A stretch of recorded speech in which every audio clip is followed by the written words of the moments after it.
Welcome to the Mill Brook Railroad, and today we have a couple of volunteers, Jared and Eric, working on replacing ties and replacing ballast.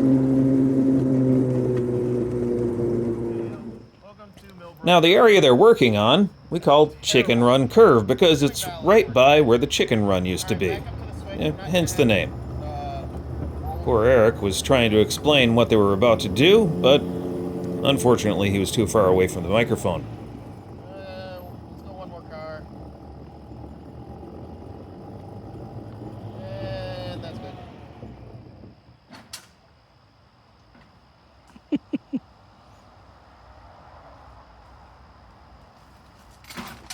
Oh.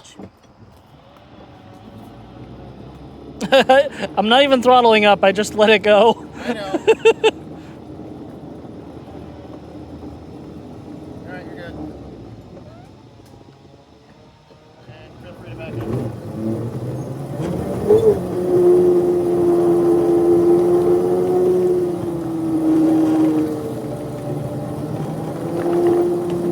Hey, just clear that switch. We're going to do ballast. We're a little further down. On this next shot, Eric was a lot closer to the mic, so let's let him explain it.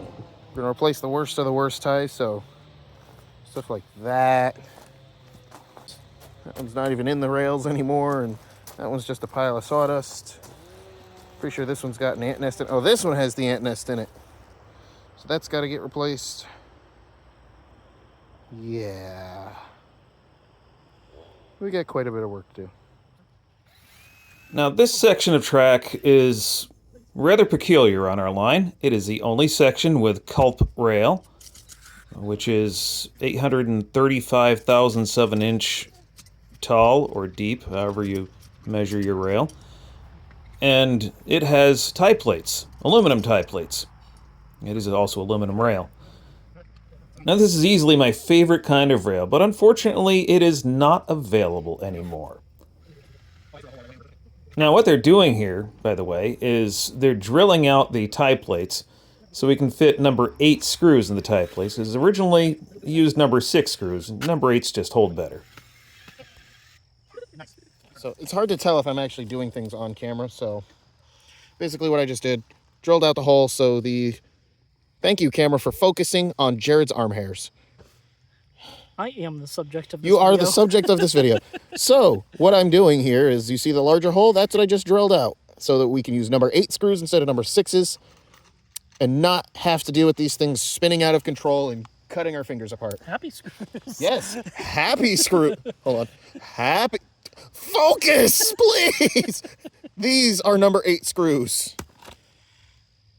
Jared, you hold it. That way the camera can see it. It's a screw.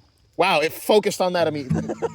You know, I'm starting to think that camera's a little... Now, while Eric questions the motives of the camera, we'll just cut to footage of the two of them getting some work done.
We didn't get any footage of ballasting the area, so, well, I'll give you this footage here in proxy.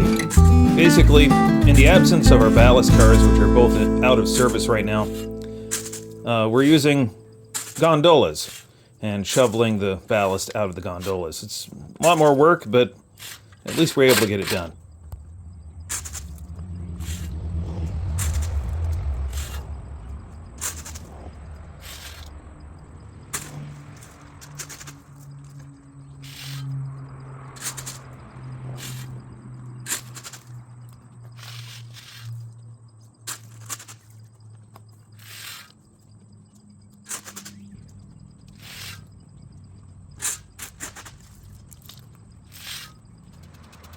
And then after we're done ballasting, we tamp it by hand.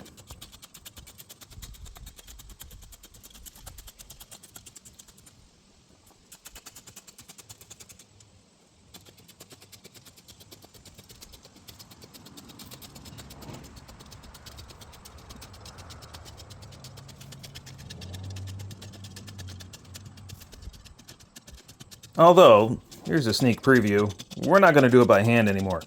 We're going to do it like this. This new method we're starting to use is we're using a Harbor Freight floor scraper and driving that with an air compressor. The air compressor is driven by a portable generator, and that's all on a flat car. We call it the Tampinator, and that is coming up in a future video. Although, depending when you're watching this, the video might already be out by now. Although I have to admit that hand tamping is a lot quieter than tamping with the Tampinator. So about a week and a half later, this is what the work area looks like. We added more ballast a little further down, got some more ties replaced, and here's the area that Eric and Jared were working on right here. So we got it ballasted, we got it tamped, and it's pretty much ready. I think I do have to dress the ballast a little bit more, but yeah, it needs a little more dressing. Some holes in the ballast between the ties. Got to fill that up, fill the cribs, as they say, and then this section will be done. Then I can work on lifting it, because this whole section here needs to be lifted to reduce the grade. So what the future plan is for this section here is to lift up that section right down there by those ties that are sitting beside the track. There's a bit of a dip there. Have to lift that up, get the track up out of the dirt. That'll reduce the grade just a little bit, and we'll resurface it. It'll run a whole lot smoother. We haven't really had derailments around this curve, but this is preventive maintenance. So notice the ties are starting to rot out.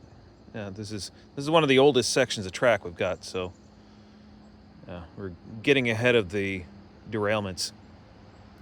Something I used to be able to do before 2020, then it got ahead of me as lockdowns came in, and well, now we're finally getting caught up from 2020. It's only been, what, 5 years? Yeah. It either wasn't all that urgent, or I might have been overwhelmed.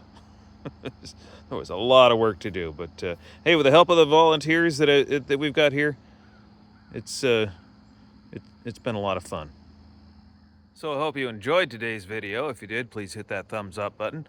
Join us over on Patreon, patreon.com/Mill Brook Railroad, or you can join us as a member here on YouTube. Thanks for watching, and enjoy the rest of your day.